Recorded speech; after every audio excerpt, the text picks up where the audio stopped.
ના થઈ હોય, કોઈ આની મનની ઈચ્છા અધૂરી રહી ગઈ હોય તો પણ એ જીવ કહેવાય છે કે ભટકતો રહેતો હોય છે. તો એની તૃપ્તિ માટે આ દરેક કાર્ય આપણા ગ્રંથોની અંદર લખવામાં આવ્યા છે અને કરવામાં આવ્યા છે. અને આ કરવાથી ઉદ્ધાર પણ થાય છે એવી ગ્રંથોની અંદર સુંદર મજાની અનેક વાર સાક્ષીઓ પણ પૂરવામાં આવી છે. તેવી આ ભાગવતની સુંદર મજાની ભાગવત કથા, એવો આ સુંદર મજાનો પંડાલ, અને એની અંદર આપણે આપણા પિતૃઓને પણ યાદ કરી રહ્યા છે.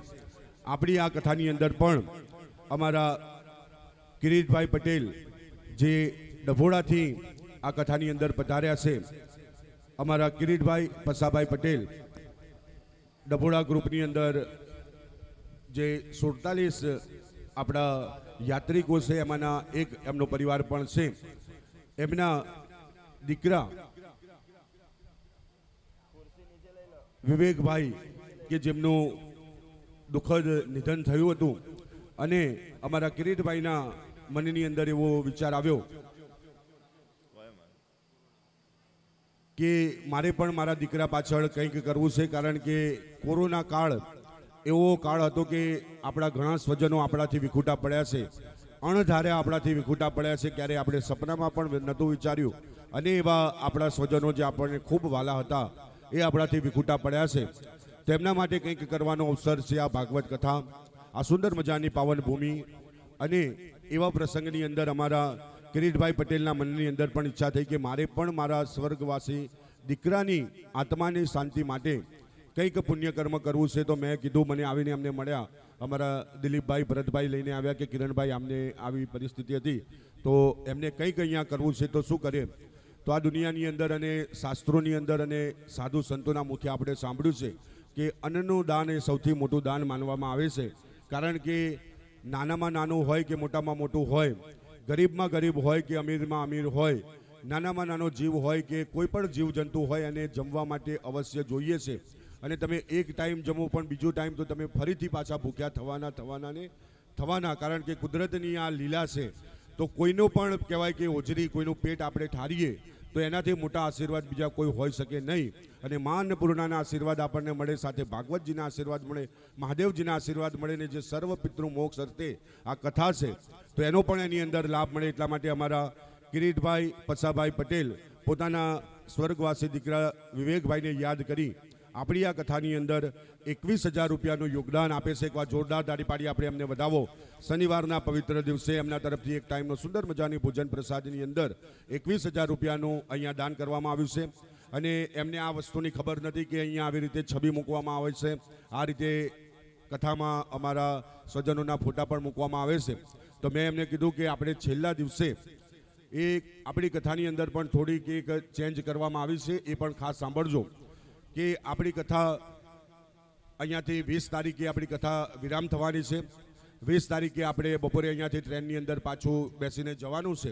પણ આપણે આ વખતે જે 5 દિવસની યાત્રાનો સમય રાખ્યો છે, જેમાં આપણને થોડો પણ ટાઈમ મળતો નથી એકબીજાને મળવાનો પણ, એકબીજા સાથે બેસીને વાત કરવાનો પણ. કારણ કે એવી કાલે ગયા હતા જગ્યા, એટલી પવિત્ર જગ્યા હતી. કોણ કોણ આવ્યું તું જરા હાથ ઉપર કરો. આ જેટલા પણ આવ્યા હતા એમને બધાને પૂછજો કે કાલે કેટલી મજા આવી હતી. મજા આવી ને? જોરદાર. બાપુ સાડી લેવાની ને કપડાં લેવાની ના પાડી હતી, નાતા નહીં, તો પણ એટલા લોકોએ ડૂબકીઓ મારી એની અંદર. પાણી જોઈને એમ કહેવાય ને કે એટલી મોજ આવી ગઈ હતી બધાને કે ઘણા બધા એની અંદર ડૂબકી મારી લીધી. મારા જેવા હતા એને આચમન પણ કરી લીધું ત્યાં ગાડી, કારણ કે જગ્યા ખૂબ પવિત્ર હતી. અને આ કથામાં રમેશભાઈ ઘણા બધા રેકોર્ડો થયા છે. એક રેકોર્ડ તો એ હતો કે આ પાવનધામની અંદર પહેલાં આપણા સિવાય પહેલાં કોઈ ગુજરાતી કથાકારે કથા કરી જ નથી. સર્વપ્રથમ આજથી 8 વર્ષ પહેલાં આપણે આ જગ્યા ઉપર કથા કરી, અને સૌથી પહેલાં ગુજરાતી બન્યા હતા કે જેને આ પાવનધામની અંદર કથા કરી. અને અત્યારે તો દર વર્ષની 15 થી 20 કથાકારો ગુજરાતી આ જગ્યા ઉપર કથા કરી જાય છે. એ સિવાય બીજો આ વર્ષનો રેકોર્ડ એવો છે કે આજ સુધી આટલો મોટો આ ચોકની અંદર કોઈએ પંડાલ બાંધ્યો નથી. આટલો મોટો પહેલો પંડાલ આપણે બાંધ્યો, ને પહેલી ગુજરાતી આપણે એવા છીએ કે જેને આટલી મોટી યાત્રા અને આવડો મોટો પંડાલ બાંધીને. એમાં પણ મને ત્યાંના ટ્રસ્ટીઓ કહેતા હતા કે પંડાલની અંદર તો જગ્યા હોતી નથી, બહાર સુધી તમારા યાત્રિકો બેસે છે. એની અમને પણ ખુશી છે અને અમને પણ ઘણો આનંદ છે. એની સાથે હરિદ્વાર જેટલા પણ લોકો, તમે પણ બીજા કથાકારો સાથે આવ્યા હશો, પણ આજ સુધી કોઈએ પણ શુક્રતાલ અને પ્રયાગરાજની યાત્રા કોઈએ કરાવી નથી. એ યાત્રા પણ આપણા ભારતી બાપુએ આપણને સર્વને કરાવી. સુંદરધામ પરિવારે એ યાત્રા પણ આપણને આ જગ્યા ઉપર કરાવી. અમે ત્યાં ગયા હતા. બાબુગીરી, તમે ક્યાં રહી ગયા હતા કાલે? તમારું નામ લખ્યું હતું એની યાત્રાની અંદર. તમે બાબુગીરી મહારાજ ને મેં હું જ બોલ્યો. તમે ક્યાં રહી ગયા હતા? તમારું લક્ઝરીમાં નામ લખ્યું હતું, તમારી અંદર ટિકિટ પણ ખાલી ગઈ, તમે લક્ઝરીની અંદર આવી ના શક્યા. અને અમે જ્યાં સુધી પહોંચ્યા હતા ત્યાંથી ચારધામ યાત્રાની શરૂઆત થઈ ગઈ હતી. અમને બધાને એમ થયું કે આટલે આવ્યા છે તો કેદારનાથે જતા જઈએ, એવી મનની અંદર ઈચ્છા થઈ ગઈ હતી કે આટલે સુધી પહોંચી ગયા છે, હવે કેદારનાથ તો પેલું સામું દેખાય છે ત્યાં જતા રહીએ. પણ બીજા દિવસે કથા કરવાની હતી એટલે આપણે પાછા વળ્યા છે. પણ જો મહાદેવજીના આશીર્વાદ હશે, તમારા બધાના આશીર્વાદ આપણા ઉપર હશે, તો થોડા દિવસોની અંદર કેદારનાથની યાત્રા પણ આપણે કરવાનું આયોજન કર્યું છે. તો એ પણ ભગવાન સુંદર મજાનો આપણને લાભ આપશે ને આપણે ટૂંક સમયમાં એની પણ યાત્રા કરીશું. ઘણી વાતો આપણે હજી કરવાની છે. અને હું જે વાત તમને કરતો કે સ્વજનોની જે છબી અહીંયા મૂકી છે, જેમ અમારા કિરીટભાઈની ઈચ્છા થઈ, ઘણા લોકોને એવી ઈચ્છા થતી હોય તો અહીંયા બેઠેલા કોઈની પણ હજી મનની અંદર એવી ઈચ્છા થાય કે અમારે પણ અમારા સ્વજન પાછળ કંઈક કરવું છે. તો આ જેટલા લોકોએ અહીંયા છબી મૂકી છે એ 5100 રૂપિયા ભરી અને અહીંયા 7 દિવસ આ પૂજન કર્યું છે. ને છેલ્લા દિવસે 20 તારીખે તર્પણ વિધિ આપણે કરાવવાની છે. દર વખતે તો આપણે આ ફોટો અહીંયા મૂકીને છેલ્લા દિવસે ગંગાજીના કિનારે આપણે એમને અહીંયાથી વિધિ કરીને ત્યાં કરતા હતા. પણ આ વખતે સ્પેશિયલ બ્રાહ્મણો બોલાવીને આપણે સ્પેશિયલ વિધિનું આયોજન કર્યું છે. અને એ પણ 20 તારીખે ગંગાજીના કિનારે. એટલે 20 તારીખે આ વખતે કથા આપણી યોજાવાની નથી. 19 તારીખે આપણી કથાનો વિરામ થઈ જવાનો છે.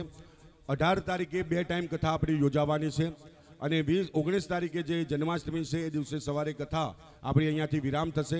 રાત્રે આપણે જન્મોત્સવ તો પાછા મનાવવાના છીએ, પણ 19 તારીખે આપણી કથાનો છેલ્લો દિવસ છે. 20 તારીખે સવારે જે પિતૃપૂજન માટે જેટલા પણ અહીંયા ફોટા મૂક્યા છે અને બીજા પણ કોઈને એની અંદર લાભ લેવો હોય તો એ પણ યજમાનો 1100 રૂપિયા આપી અને પિતૃપૂજન તમારા જે પણ સ્વજનો તમારાથી વિખૂટા પડ્યા છે એ તમામને યાદ કરી અને એ તમામને અહીંયાથી આપણે ગંગા કિનારે આપણો જે ઘાટ છે ત્યાં લઈ જવાના છે. બ્રાહ્મણો દ્વારા ત્યાં વિધિસર એની પૂજન થશે અને પિતૃતર્પણની જે વિધિ છે એ એની અંદર કરવામાં આવશે.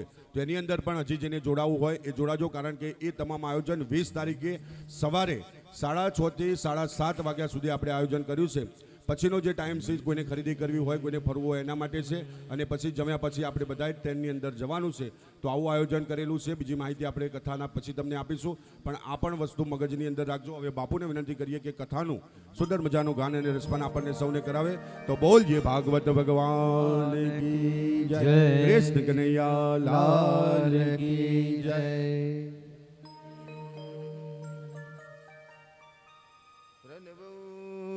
पवन कुमार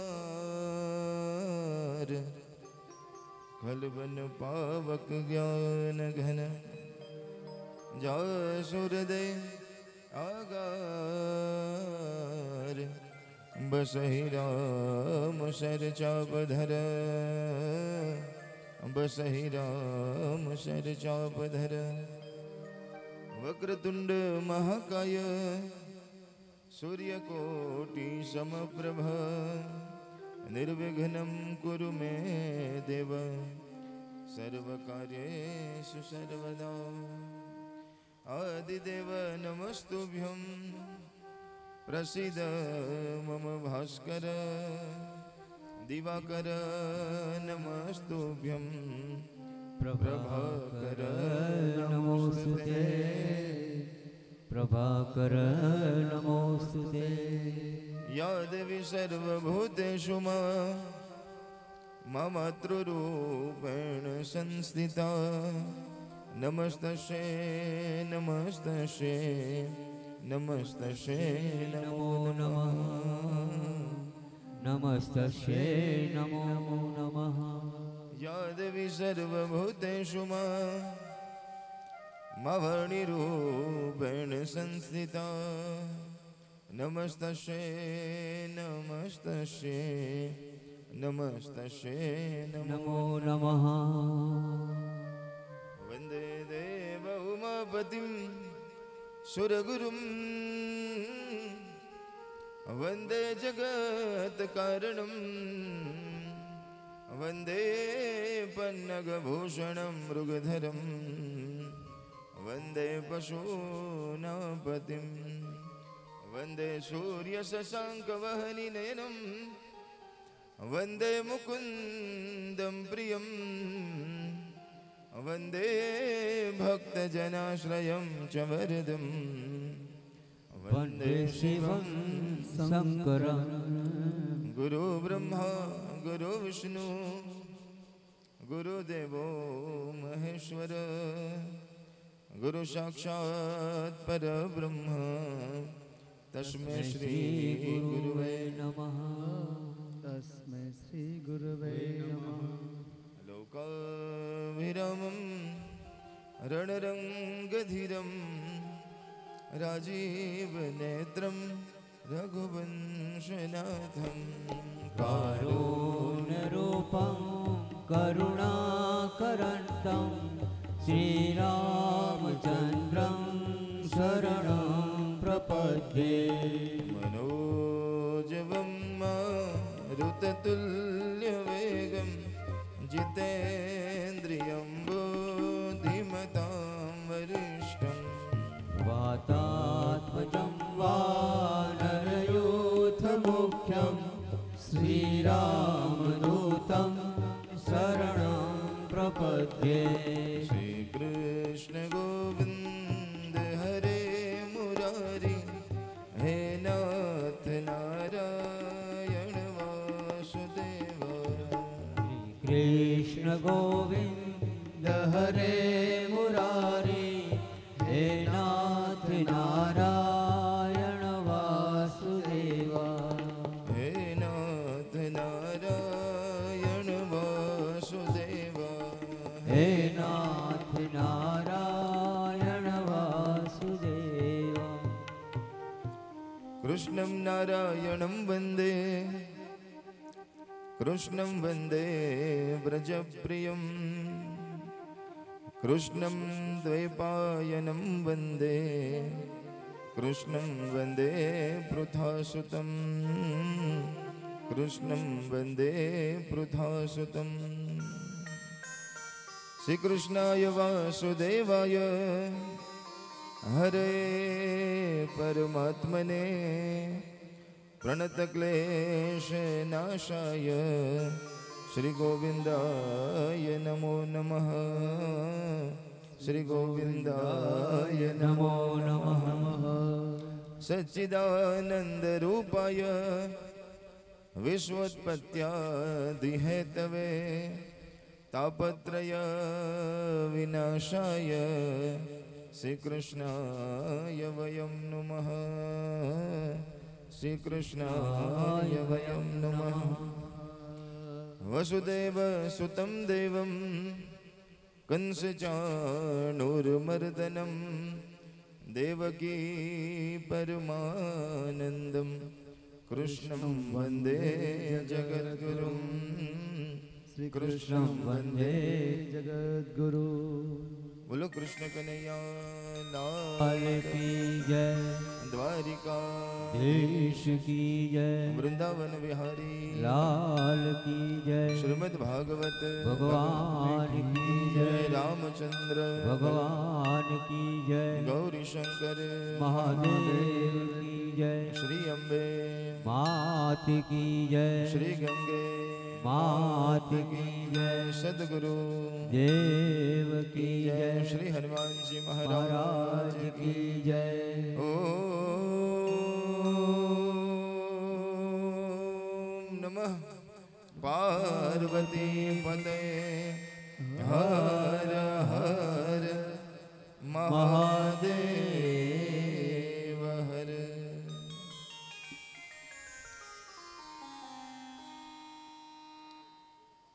देवाधिदेव श्री महादेवजीना सुंदर मजाना आशीर्वादथी भगवान द्वारकाधीशनी सुंदर मजानी कृपाथी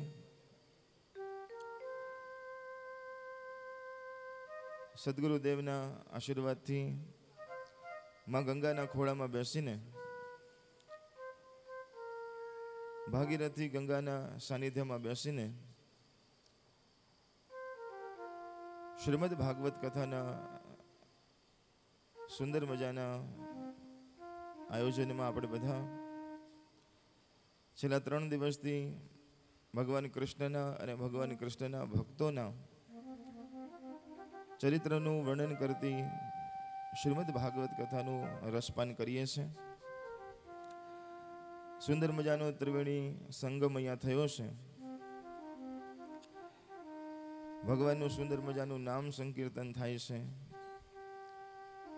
ભગવાનની કથા ગવાય છે અને ભગવાનની કથા સંભળાય છે.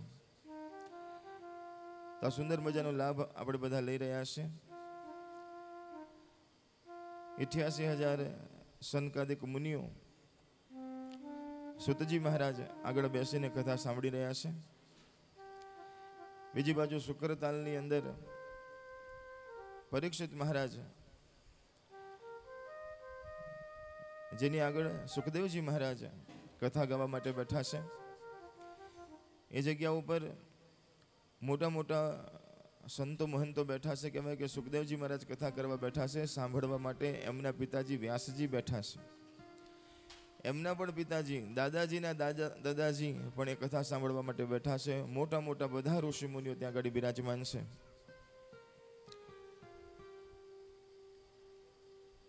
તો એ સુંદર મજાની ભાગવત કથાની અંદર આપણે આગળ વધીએ એ પહેલા એક પ્રશ્ન ઊભો થાય છે કે ભગવાનની કથા ક્યારે સાંભળવી જોઈએ? ભગવાનની કથા ક્યારે સાંભળવી જોઈએ? ત્યારે સુતજી મહારાજ જવાબ આપે છે કે ભગવાનની કથા સદા સેવ્યા શ્રીમદ ભાગવતી કથા. આ કથાનું ક્યારે શ્રવણ કરવાનું? તો કહે છે કે સદા સેવન કરો, સદા સેવન કરો. જ્યારે પણ સમય મળે ત્યારે આ કથાનું સેવન કરવું જોઈએ. સમય કાઢીને પ્રેમથી અને ભાવથી ભગવાનની કથામાં મારે ને તમારે બેસવું જોઈએ. ભગવાનની કથામાં ભગવાનને જે મને ને તમને કહેવું હોય ને એ કથાના માધ્યમ દ્વારા મારા ને તમારા હૃદયની અંદર એ વાત પહોંચાડે છે. સંતો કહે છે કે ભગવાનના દર્શન કરવા જઈએ ને આપણે મંદિરમાં, તો ભગવાન આંખ દ્વારા આપણા હૃદયની અંદર આવે છે. ભગવાનના દર્શન કરવા જઈએ તો ભગવાન આંખ દ્વારા આપણા હૃદયમાં આવે છે. અને એ જ ભગવાન જ્યારે હું ને તમે કથા સાંભળવા જઈએ તો કાન દ્વારા મારાના તમારા હૃદયની અંદર બિરાજમાન થાય છે. કાન દ્વારા ભગવાન મારાને તમારા હૃદયની અંદર બિરાજમાન શબ્દ સ્વરૂપે થાય છે. તો એવા પરમાત્માને વંદન કરી આજની આ સુંદર મજાની કથાની આપણે બધા શરૂઆત કરીએ. પણ આ કથાની શરૂઆત કરું એ પહેલાં અહીંયા જેટલા શ્રોતાઓ બેઠા છે એ બધાને મારા જય શ્રી કૃષ્ણ. જય શ્રી કૃષ્ણ. જય સિયારામ. જય સિયારામ.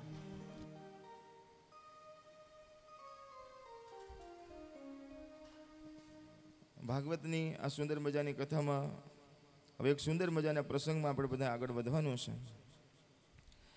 કપિલ મુનિ મહારાજની સુંદર મજાની કથા ભાગવતમાં વર્ણન કરવામાં આવી છે. કહે છે કે મનુ મહારાજના ઘરે 2 દીકરા છે, 2 બાળકોનો જન્મ થાય છે. એકનું નામ પ્રિયવ્રત છે અને બીજાનું નામ ઉત્તાનપાદ છે. એમના ત્યાં 3 દીકરી છે, આકૃતિ, પ્રસૃતિ અને દેવહૂતિ. તેમાં જે દેવહૂતિજી છે એના લગ્ન કદમ મુનિ સાથે થાય છે. આ કદમ મુનિ ભગવાનના એવા ભક્ત છે કે એમને એવી સાધનાઓ કરી, એવું તપ કર્યું કે ભગવાન નારાયણ ખુદ એમની સામે પ્રગટ થાય છે. અને કદમ મુનિને કહે છે કે માગો તમારે શું જોઈએ છે?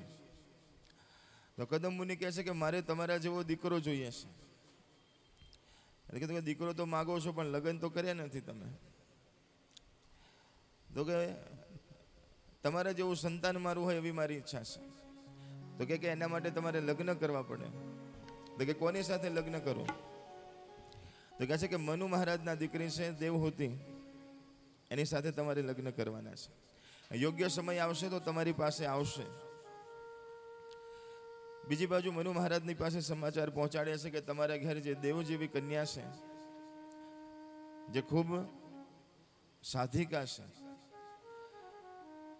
દરેક બાપને એવી ચિંતા હોય, મા બાપને એવી ચિંતા હોય કે મારી જેવી દીકરી છે એના માટે એવો વર સામે હોવો જોઈએ. તો દેવહૂતિ સુંદરતામાં એમ કહેવાય કે એમનો જોટો નથી, પણ એમનું મન ભગવાનમાં વધારે લાગ્યું છે, સાધનામાં વધારે લાગ્યું છે. તો એ પોતે એવું વિચારે છે કે મારો જે પતિ હોય એ પતિ કેવો હોવો જોઈએ, તો કે ભગવાનનો ભક્ત હોવો જોઈએ. ખાલી પૈસા પાછળ દોડનારો કે જગતની પાછળ યશ પ્રતિષ્ઠા પાછળ દોડનારો નહીં, પણ પ્રભુની